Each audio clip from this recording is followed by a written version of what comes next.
오늘 마태복음 5장 27절에서 32절에 있는 말씀을 가지고 예수님의 기준, 지난 시간에 예수님의 기준 첫 번째 시간 우리가 언어에 대해서 언어 생활에 대해서 함께 살펴봤는데요. 오늘은 두 번째로 성과 가정이라는 제목으로 하나님 말씀 증거하도록 하겠습니다.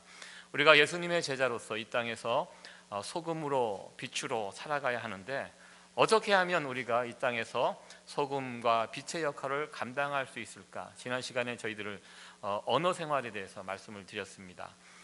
살인하지 말라, 십계명의 6번째 계명인데요. 우리가 누군가를 신체적으로 해치고 죽이고 이것이 살인이 아니라, 예수님께서 주신 새로운 기준은 우리가 말로 누군가를 죽일 수 있고 해칠 수 있다, 이 부분을 주의하면서 살아가라. 그렇게 살아가는 것이 우리가 이 땅에서 소금으로 빛으로 살아가는 예수님의 제자의 삶이라는 거 지난 시간에 함께 살펴보았습니다. 오늘 우리가 읽었던 이 본문 두 번째 문제는 이 간음의 문제를 다루고 있습니다. 이 문제도 앞의 문제와 비슷한 형식으로 되어 있습니다. 세상 사람들이 말하고 있는 간음, 그리고 예수님께서 보시는 간음, 세상의 기준과 예수님의 기준이 다르다는 것입니다. 그 부분을 비교하면서 오늘 우리 주님께서 말씀을 주셨습니다. 산상설교의 내용을 순서적으로 다루면서 이 간음의 문제를 어떻게 설명할까, 좀 저는 처음에는 좀 고민을 했습니다. 다루기 힘든 그런 주제고요. 그리고 좀 이 문제를 다루기가 좀 민망하고, 그리고 또 우리 교회 성도님들 구성을 이렇게 살펴보면 연세가 높으세요. 그래서 이 부분을 이미 초월하신 분들도 계시기 때문에, 여러분들 대부분 다 초월하셨죠? 예, 대답이 없으시는데 아직도 이 부분을 우리가 나이를 먹어가면서 누리는 복들이 있습니다. 예전에 제 신학교 때 우리 신학교 상담학을 강의하시는 교수님이 그런 말씀을 주셨습니다. 나이를 먹어가면서 우리가 이제 점점 이게 퇴화되고 떨어지는 부분이 있는데, 어쩌면 그것이 꼭 나쁜 것만은 아니다, 축복일 수도 있다는 것입니다. 그래서 우리가 나이를 먹어가게 되면 어떤 이런 성적인 능력, 이런 것들이, 관심, 이런 것이 약해지고, 또 우리가 그것 때문에 죄를 짓는 가능성이 자꾸 떨어지게 된다고 말씀을 주셨습니다. 여러분 저의 말에 동의하시죠? 예, 아멘. 네, 조금만 잘 견디면 이런 부분들이 다 지나갈 수 있다. 그 부분에 대해서 자유함을 우리가 누릴 수 있다, 이렇게 말씀을 주셨습니다. 그러면서 좀 그런 생각, 언제쯤 이 자유함을 누릴 수 있을까, 이렇게 생각을 또 해보게 됩니다. 이미 우리들 가운데 이 부분에 관해서 자유함을 누리고 계신 분들도, 성도님들도 있을 것이라고 생각이 되는데요. 제가 예전에 우리 교회에 계신 어느 권사님, 한 70 정도 되신 권사님하고 함께 이야기를 나눈 적이 있습니다. 그분이 그런 이야기를 하시더라고요. 목사님, 제가 이제 올해 이제 70이 이제 넘었는데 미국에 이제 이민 와서 오랜 시간을 이렇게 지내면서 그 옛날 그 모습들이 잊혀지지 않는다는 것입니다.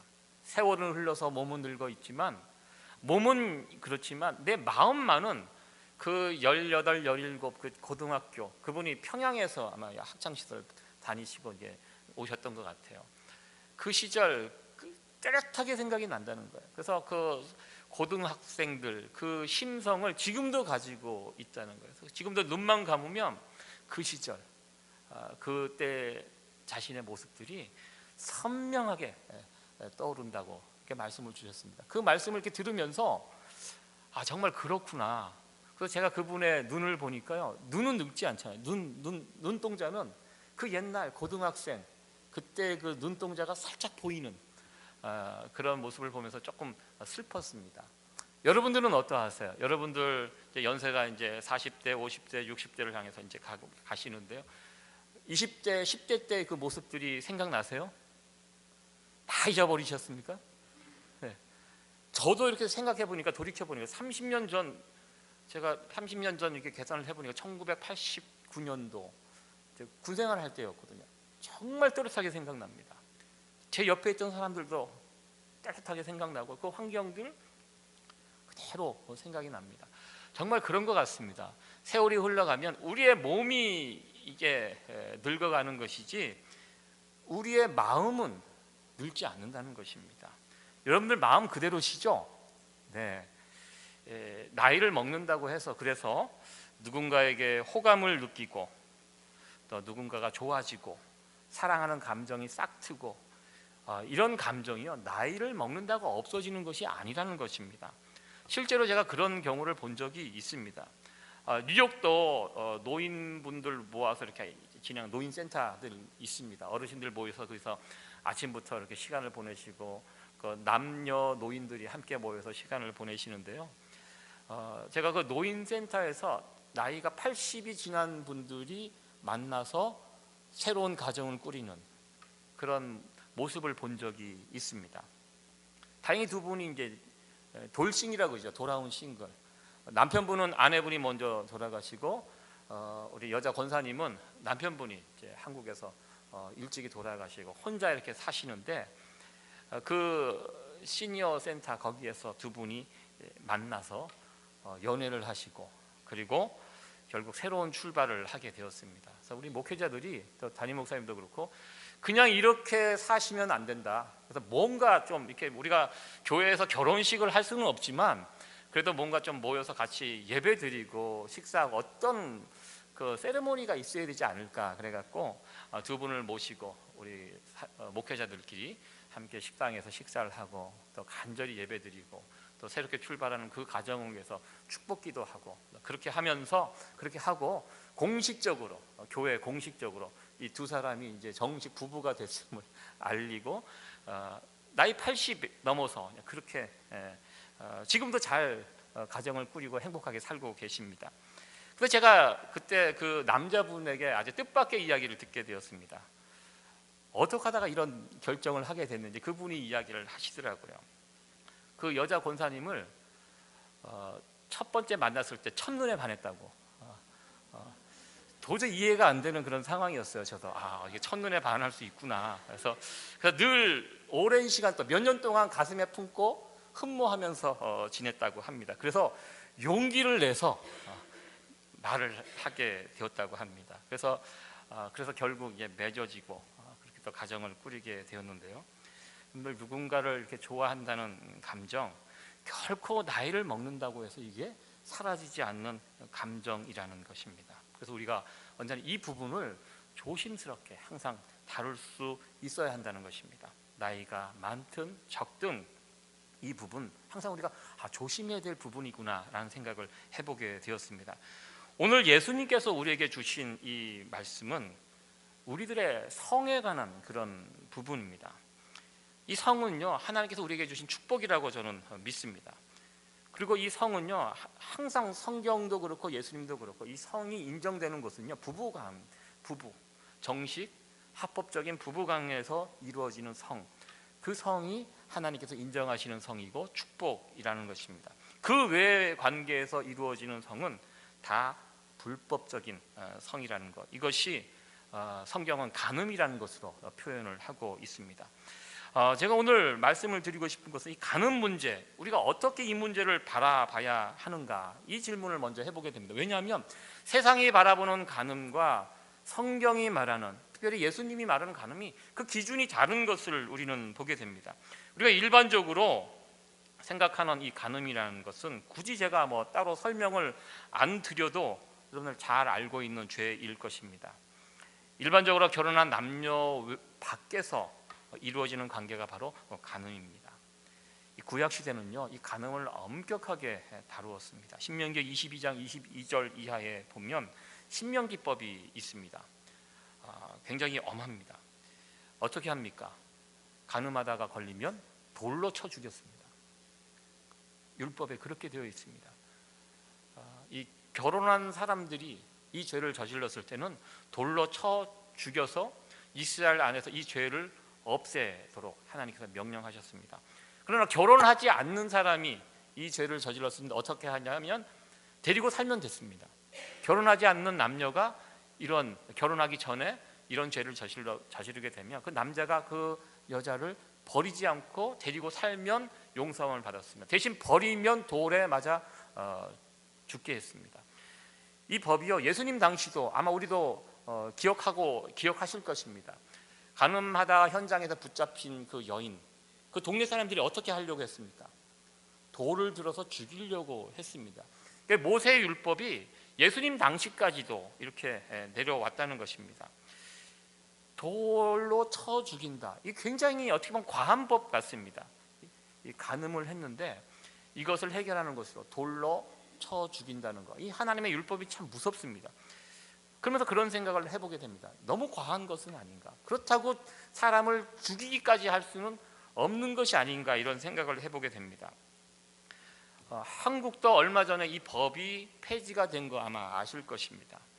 미국은 아예 이런 죄가 없습니다. 성인 남녀가 이 죄 때문에 감옥에 가고 뭐 죽고 이런 거 없습니다. 대표적으로 여러분들 미국의 클린턴 대통령 임기 중에 이 죄를 저질렀는데 여러 가지 이야기가 있었지만 말이 있었지만 결국 대통령으로 임기 끝까지 다 채웠습니다. 그리고 어떻게 됐습니까? 은퇴 후에 사람들에게 더 인기가 높아져 갔던 것을 보게 됩니다. 이게 간음죄, 오늘날의 기준으로 봤을 때 이것은 죄로 여기지 않는 사회적인 어떤 분위기를 우리는 보게 됩니다. 요즘 한국과 미국에서 문제가 되는 것이 무엇인가? 미투 그 운동이 간음죄 때문에 벌을 주는 것이 아닙니다. 미투를 왜 처벌하려고 합니까? 힘 있는 자가 힘 없는 자, 이거 폭력으로 봅니다. 폭력으로 보기 때문에 그 미투에 해당되는 사람들을 잡아다가 감옥에 집어넣습니다. 그래서 요즘 미투에 걸린 사람들이 어떻게 자신을 방어하냐면 이거는 폭력이 아니다. 나는 간음을 한 것뿐이지. 이거는 그러면서 사람들에게 변호사들이 이런 쪽으로 나는 저지른 죄는 간음이지 이것은 아니다라고 자신을 변호하는 그런 모습들을 보게 됩니다. 우리가 살아가는 이 세상은요, 간음을 가지고 더 이상 죄로 도덕적인 어떤 비난은 받을 수 있지만 이거 형사적으로 민사적으로 죄를 묻는 그런 세상은 아니라는 것입니다. 우리가 살아가는 이런 상황 속에서 간음은 죄입니다. 성이라는 것은 오직 결혼한 사람들에게만 허락되는 것입니다 라고 소리친다는 것이 우리가 살고 있는 이 시대의 흐름과 참 맞지 않는 그런 것이 아닌가. 우리가 살고 있는 이 시대는요, 이 죄악에 대해서는 상당히 열려 있는 것을 우리는 보게 됩니다. 예수님 당시 사람들은요, 이 간음 죄라는 것을 알고 있었습니다. 그런데 예수님께서는 그 시대에 오셔갖고 예수님께서 이 간음의 기준을 말씀해 주시는데, 지난 시간에 살인에 관해서 제가 설명을 드렸습니다. 살인이라는 것이 꼭 누군가를 죽여야 할 살인이 아니라 살인의 범위를 어디까지 보셨습니까? 마음속에 누군가 미워하는 마음을 가진 거, 누군가에게 악한 말을 하고 나쁜 말을 하는 것, 그것도 살인의 범주 안에 우리 예수님께서는 집어넣으셨습니다. 이 간음도 그렇게 우리 주님께서는 말씀하십니다. 단지 어떤 행위가 벌어져야지 간음이 아니라 어떻게 이야기하십니까? 그런 28절에 제가 우리 28절에 있는 말씀 같이 한번 읽어보도록 하겠습니다. 시작. 나는 너희에게 이르노니 여자를 보고 음욕을 품는 자마다 마음에 이미 간음하였느니라. 생각만 해도, 제가 노란색으로 표시를 해놨습니다. 여자를 보고 음욕을 품는 자마다. 여자를 보고 음욕을 품는 게 무엇인지 잘 모르겠습니다, 저는. 그런데요, 여자분들은 이걸 아세요. 주변에 있는 남자들이 나를 쳐다볼 때 이상하게 쳐다보는, 여러분들 그런 경험 있으십니까? 예, 있는 분도 있고 없는 분도 있을 것입니다. 예. 이게 처음부터 이런 음욕을 품기 위해 쳐다본다는 것이 무슨 뜻인지 저는 잘 모르겠습니다. 그러나 그렇게 쳐다보는 남자들이 있다는 것입니다. 근데 여자분들은 그것을 안다는 것입니다. 이게 과연 예수님은 이 부분도 지금 정죄하시는 것을 보게 됩니다. 예를 들어서 우리가 예쁜 여자, 멋있는 남자를 봤을 때 드는 순수한 감정이 있습니다. 참 예쁘다, 참 멋있다. 이런 감정은요, 죄가 아닙니다. 하나님께서 우리가 감정을 주셨고요, 이쁜 것을 보고 예쁜 것을 보고 반응할 수 있는 것은 괜찮습니다. 그러나 처음부터 의도적으로 음탕한 눈으로 상대방을 바라보는 것, 이것을 우리 주님은 죄라고 말씀하셨습니다. 아마 이 성경에 보면 요셉을 바라보았던 보디발의 아내, 막 그런 눈으로 요셉을 바라보지 않았을까 이렇게 생각을 해봅니다. 아무튼 예수님께서 주신 이 성에 관한 기준은 상당히 높은 수준의, 이 기준이 높은 것을 우리는 보게 됩니다. 오늘 사람들이 성에 관해서 이야기할 때 새롭게 주장하는 그런 내용들이 있습니다. 누굴 좋아한다, 이런 감정은 대단히 순수한 것이기 때문에 이 사회의 어떤 법이나 어떤 테두리로 가두어서는 안 된다는 것입니다. 이 본능적인 행동이기 때문에 누군가 좋아진다는 것, 그것을 왜 어떤 법과 제도적으로 막으려고 하느냐? 좋으면 좋은 거지. 그래서 요즘 드라마나 영화 같은 데서 다뤄지는 주제, 사랑 이야기를 할 때 보면요, 정상적인 사랑 이야기 잘 다루지 않습니다. 정상적인 사랑, 부부간에서 이루어지는 이 사랑들은요 재미없어 합니다. 그래서 사람들 보통 드라마나 영화에서 다루는, 소설에서 다루는 사랑이 어떤 사랑들입니까? 대부분 다 불륜들입니다. 비정상적인 관계, 요즘은 또 동성애가 한참 유행입니다. 이런 것을 다뤄야지 사람들이 관심 있어 하고요, 책도 팔리고 또 영화도 사람들이 많이 보게 된다는 것입니다. 아주 오래전에 한국에 소개됐던 영화입니다. 메릴 스트립, 클린트 이스트우드가 주연했던 메디슨 카운터의 달이라는 아주 유명한 영화입니다. 이것이 한국에 소개됐을 때 많은 중년의 여자분들이 이 극장에 가서 이 영화를 보고 눈물을 흘리면서 감동을 받았다라고 했습니다. 그래서 예전에 이 영화를 봤는데요, 이 두 사람이 부부가 아닙니다. 불륜의 관계입니다. 정말 그럴듯하게 포장을 해놓고요, 세상에서 가장 아름다운 사랑으로 만들어 놓았습니다. 사실 이게 이제 불륜의 사랑을 다룬 그런 영화인데요, 요즘 세상이 그렇습니다. 이런 사랑을 다뤄야지 사람들이 호응하고 또 반응한다는 것입니다. 여러분들, 세상의 사랑은요 한마디로 말해서 엔들리스 러브입니다. 사랑에는 어떤 장애가 필요 없다는 것입니다. 끝까지 끝장을 보는 사랑이 이 세상의 사랑입니다. 그러나 우리 크리스찬의 사랑은 과연 어떠해야 할까 생각을 해봅니다. 예수님께서 말씀하신 사랑은요 냉정한 사랑입니다. 냉정한 사랑. 여러분들 냉정한 사랑 해보셨습니까? 끝없는 사랑을 해보셨습니까? 냉정한 사랑을 해보셨습니까? 사실 우리가 누군가 만나서 결혼하는 이 과정을 이렇게 보면요, 세상 사람들하고 별 차이 없습니다. 첫눈에 반하게 되고, 아니면 또 시간을 둬서 만나다 보니까 좋아지게 되고, 그리고 사랑하는 마음이 생겨서 이제 결혼하게 됩니다. 그런데요, 성경에서 말하는 이 성은요 항상 결혼한 이후의 이야기를 합니다. 우리에게 중요한 것은 결혼한 이후의 삶이 중요하다는 것입니다. 그때 어떻게 해야 됩니까? 세상처럼 끝까지 가는 사랑, 우리가 결혼한 이후에도요 좋은 남자 좋은 여자를 오다 가다 만날 수 있습니다. 여러분들 그거 인정하셔야 됩니다. 결혼 이미 했는데 나중에 보니까 정말 좋은 사람들 있을 수 있습니다. 그럴 때 어떻게 해야 됩니까? 그럴 때 요즘 이 세상의 흐름처럼 엔들리스 러브, 끝없는 사람, 끝장까지 가는 그 사랑, 그렇게 해야 됩니까? 아니라는 것입니다.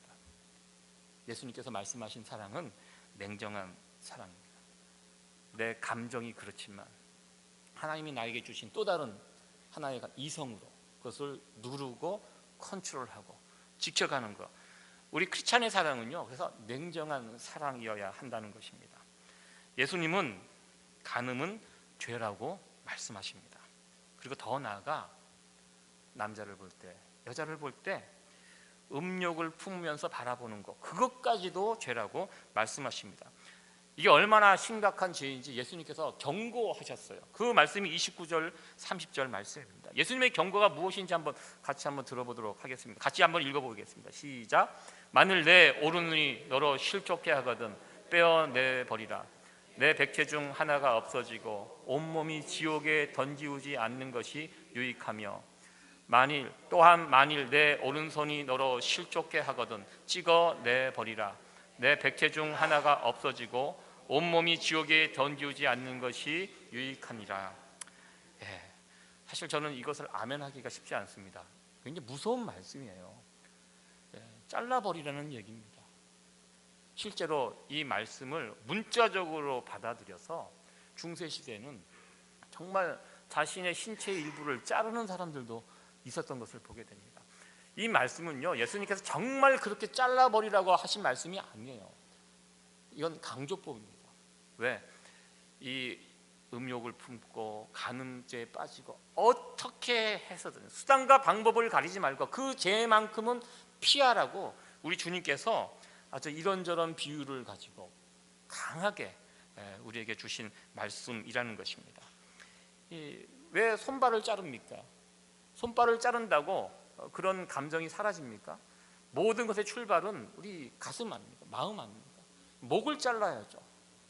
목을 잘라야지 이것이 끝나는 그런 문제라는 것입니다. 예수님께서는 그만큼 이 문제를 심각하게 보신다는 것입니다. 그만큼 반드시 피할 것을 요구하시는 그 주님의 음성을 오늘 이 본문의 말씀을 통해서 우리가 듣기를 소원합니다.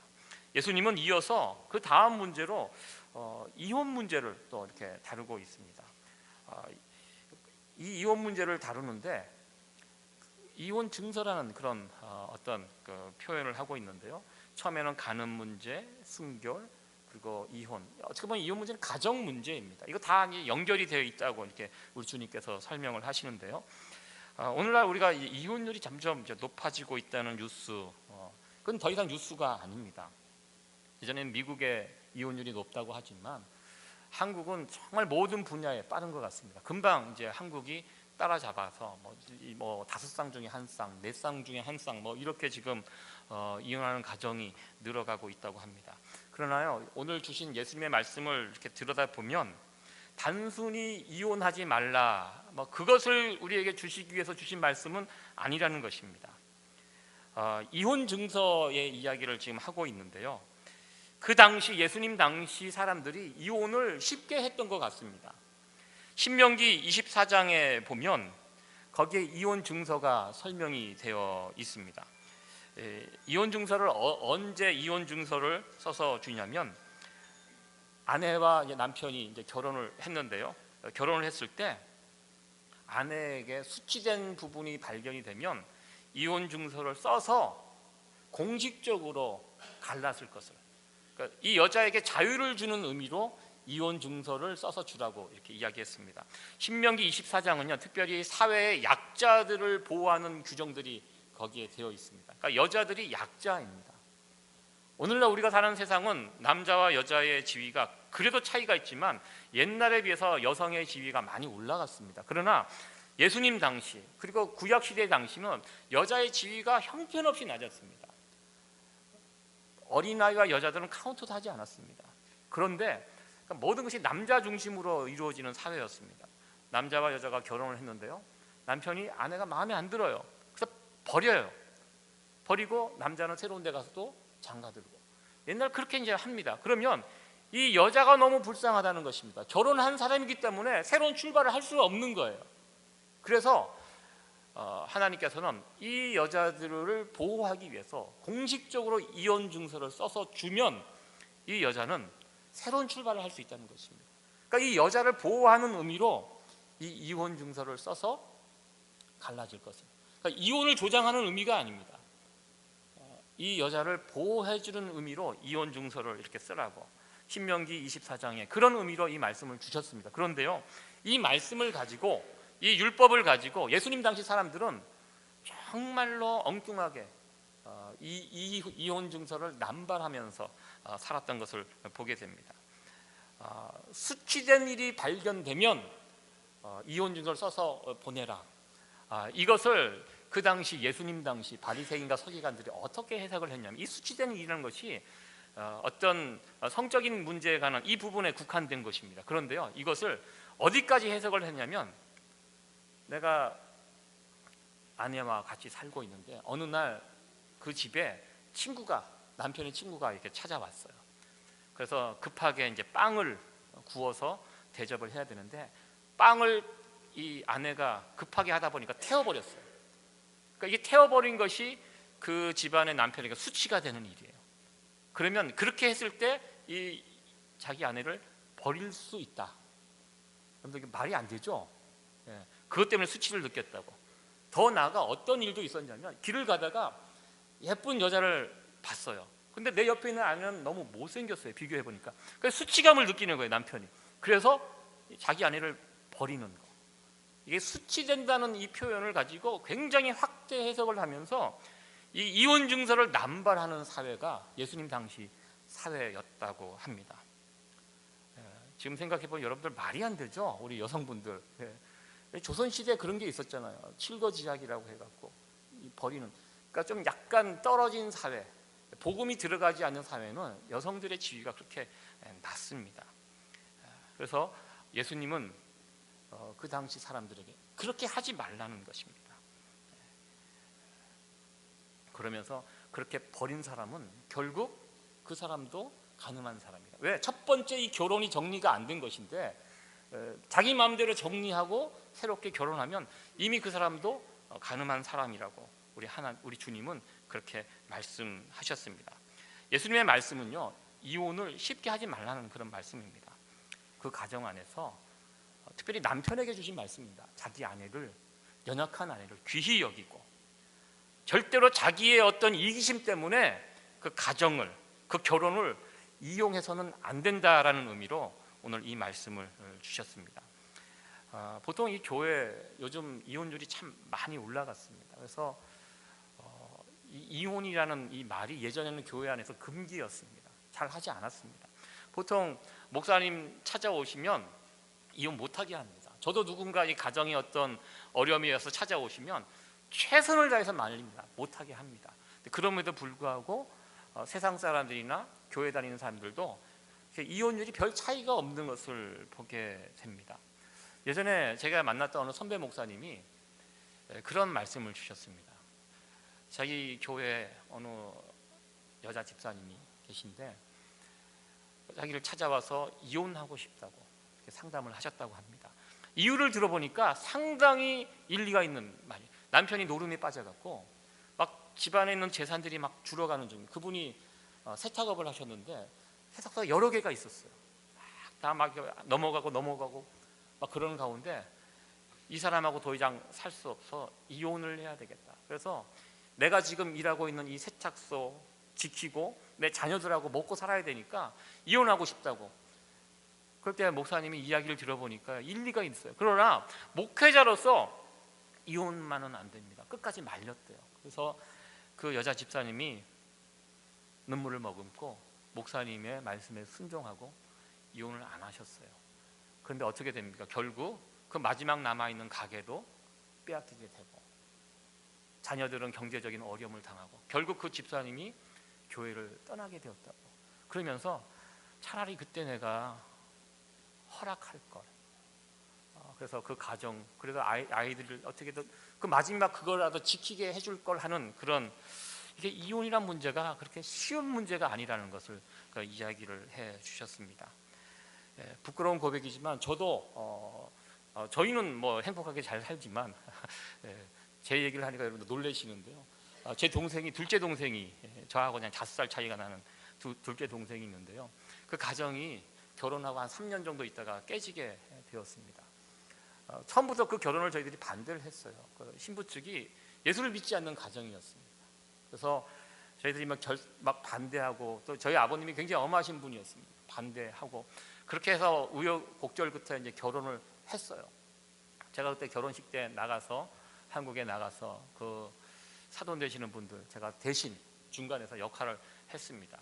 그래서 저희 아버님은 엄하시기 때문에 제가 그분들 만나서 머리 조아리고 너무 죄송하다고 앞으로 잘 살 수 있도록 도와드리겠다고 하면 제가 이제 장남으로 역할을 했는데요.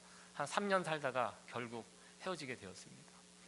이게 해결할 수가 없더라고요. 그러니까 예수를 믿지 않는 가정이 처음에 반대했다는 그 이유로 제 동생을 굉장히 막 힘들게 하고, 두 사람하고 관계는 그렇게 문제가 없는데 이 가정과 가정의 문제가 이게 되니까 할 수 없이 이제 헤어지게 되고 지금까지 혼자 살고 있습니다. 근데 상처가 너무 컸어요, 제 동생이. 그래갖고 결혼은 2번 다시 생각하지 않고 둘 사이에서 난 아들 데리고 지금까지 저하고 5살 차이입니다. 지금 나이가 벌써 45살이거든요. 자기는 더 이상 결혼 생각 없다고 그러면서 그 이혼의 아픔을 가지고 지금도 살고 있고, 제가 정말 저의 아픈 손가락이에요. 제 동생을 생각하면서 지금도 생각만 하면 너무 미안하고 그래서 기도하고 그런 가운데 있습니다. 이 이혼이라는 문제가 결코 남의 문제가 아니라는 것입니다. 우리 주변에 이렇게 쉽게 이런 문제들이 오고 있는데요. 그러나 한 가지 우리가 기억할 것은 요즘 세상은요, 이 추세가 이혼을 너무 쉽게 결정을 한다는 것입니다. 예수님 당시도 이 이혼을 너무 쉽게 생각을 했다는 것입니다. 예수님의 말씀은요, 그거 잘못했다는 것입니다. 사람들이 너무 쉽게 이혼을 한다고 그게 옳은 것은 아니라는 것입니다. 잘못된 것이라는 것입니다. 그렇게 해서는 안 된다는 것입니다. 세상에서 예수님의 제자로서 소금으로 빛으로 살아가는 것이 무엇입니까? 오늘 주신 이 말씀과 같이 가는 문제, 그리고 순결 문제, 이혼에 관한 이런 문제, 이 세상의 흐름에 쫓아가는 것이 아니라 우리 주님께서 주신 그 기준을 붙잡고 버티고 살아가는 것이 이 세상 속에서 소금과 빛으로 살아가는 우리들의 모습이라는 것입니다. 여러분들, 제가 하나의 사진을 제가 준비해 봤는데요. 여러분들 얼핏 보시면 누구 같아요? 제목이 키스. 왜 예배 시간에 이렇게 경망스러운 사진을 보여주냐 이렇게 좀 놀라시는 분이 있는데요. 이 사진의 주인공은 미국의 대통령 지미 카터 대통령의 모습입니다. 얼마 전에 이제 암이 몸에 생겼는데 그것을 또 잘 치료를 받았다는 그런 반가운 뉴스를 들었는데요. 저는 이 사진을 보면서 참 감동이 되었습니다. 보통 야구장이나 농구장에 가면 잠깐 쉬는 시간에 이런 시간이 있습니다. 키스 타임이라고 그래갖고, 그러니까 여러분들 운동장, 경기장 갈 때 꼭 자기 배우자랑 가야 됩니다. 엉뚱한 사람하고 갔다가 이게 전국적으로 얼굴이 다 나가게 되는데요. 대통령을 딱 비치니까 두 사람이 저렇게 사랑의 입맞춤을 하는 그 장면, 주변에 있는 사람들이 막 박수를 치고 있고 바로 뒤에 있는 아저씨만 기분이 좀 안 좋아 보여요. 혼자 오신 것 같아요, 저분은. 저는 이 카타 대통령이 대단히 신실한 신자이십니다. 저는 저런 모습을 온 국민들에게 보여주는 것이 소금으로 빛으로 살아가는 모습이라고 생각을 해봤습니다. 저분들이 두 사람이요 1946년도에 결혼을 했습니다. 지금 트럼프가 뭐 이런저런 일도 하고 뭐 이런저런 뉴스거리를 만들고 있지만 여러분들 트럼프의 가정이 온전치 않은 거 여러분들 알고 계시잖아요. 지금 있는 영부인이 3번째 부인입니다. 여느 대통령의 가정과는 달라요. 지금 우리 트럼프 대통령은. 미국의 전통적인 대통령의 가정들은 보통 이렇습니다. 이분들이 1946년도에 결혼했습니다. 몇 년 사신 겁니까? 이 두 분이 46년도 생이 아니에요. 46년도에 결혼을 했어요. 그러니까 73년째 저러고 살고 계십니다.